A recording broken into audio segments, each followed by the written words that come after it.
أعوذ بالله من الشيطان الرجيم. بسم الله الرحمن الرحيم.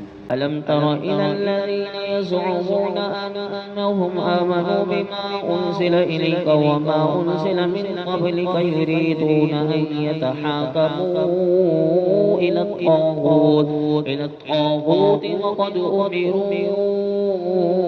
أن يكفروا به ويريد الشيطان أن يضلهم ضلالا بعيدا.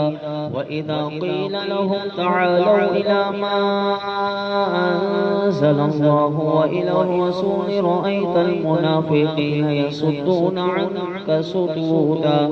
فكيف إذا أصابتهم مصيبة بما قدمت أيديهم ثم جاءوك يحلفون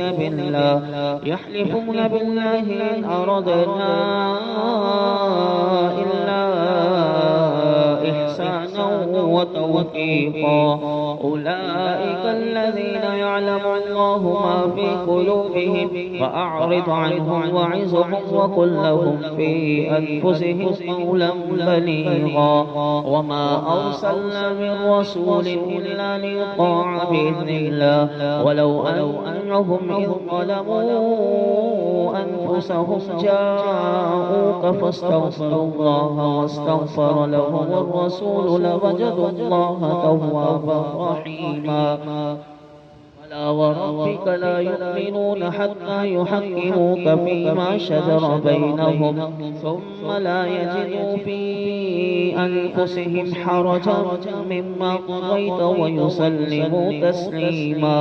ولو أنا كتبنا عليهم أن اقتلوا أنفسكم أو اخرجوا من دياركم ما فعلوا إلا قليل منهم ولو أنهم فعلوا ما يوعظون به لكان خيرا لهم وأشد تثبيتا. وإذا لآتيناهم من لدنا أجرا عظيما ولهديناهم صراطا مستقيما. ومن يطع الله والرسول فأولئك مع الذين أنعم الله عليهم من النبيين والصديقين والشهداء والصالحين وحسن أولئك رفيقا. ذلك الفضل من الله وكفى بالله عليما.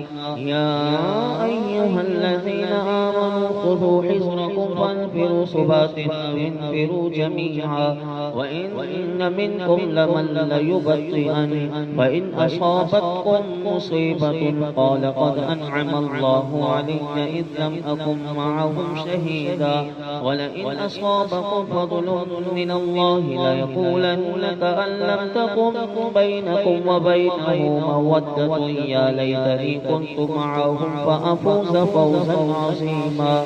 فليقاتل في سبيل الله الذين يشرون الحياة الدنيا بالآخرة ومن يقاتل في سبيل الله فيقتل أو يغلب فسوف نؤتيه أجرا عظيما. وما لكم لا تقاتلون في سبيل الله والمستضعفين من الرجال والنساء والولدان الذين يقولون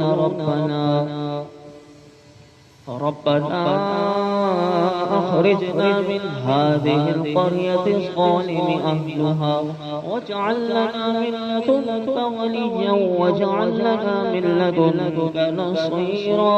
الذين آمنوا يقاتلون في سبيل الله والذين كفروا يقاتلون في سبيل الطاغوت فقاتلوا أولياء الشيطان إن كيد الشيطان كان ضعيفا. ألم تر إلى الذين قيل لهم كفوا أيديكم وأقيموا الصلاة وآتوا الزكاة فلما كتب عليهم القتال إذا فريق منهم يخشون الناس كخشية الله أو أشد خشية وقالوا ربنا لم كتبت علينا القتال لولا أخرتنا إلى أجل قريب قل متاع الدنيا قليل والآخرة خير لمن اتقى ولا تظلمون فتيلا أينما تكونوا يدرككم الموت ولو كنتم في بروج مشيدة وإن تصبهم حسنة يقولوا هذه من عند الله وإن تصبهم سيئة يقولوا هذه من عندك قل كل من عند الله وما لهؤلاء القوم لا يكادون يفقهون حديثا ما أصابك من حسنة فمن الله وما أصابك من سيئة فمن نفسك وأرسلناك للناس رسولا وكفى بالله شهيدا من يطع الرسول فقد أطاع الله ومن تولى فما أرسلناك عليهم حفيظا ويقولون طاعة فإذا برزوا من عندك بيت طائفة منهم غير الذي تقول والله يكتب ما يبيتون وأعرض عنهم وتوكل على الله وكفى بالله وكيلا أفلا يتدبرون القرآن ولو كان من عند غير الله لوجدوا فيه اختلافا كثيرا وإذا جاءهم أمر من الأمن أو الخوف أذاعوا به ولو ردوه إلى الرسول وإلى أولي الأمر منهم لعلمه الذين يستنبطونه منه ولولا فضل الله عليكم ورحمته لاتبعتم الشيطان إلا قليلا فقاتل في سبيل الله لا تكلف إلا نفسك وحرض المؤمنين عسى الله أن يكف بأس الذين كفروا والله أشد بأسا وأشد تنكيلا من يشفع شفاعة حسنة يكن له نصيب منها ومن يشفع شفاعة سيئة يكن له كفل منها وكان الله على كل شيء مقيتا وإذا حييتم بتحية فحيوا بأحسن منها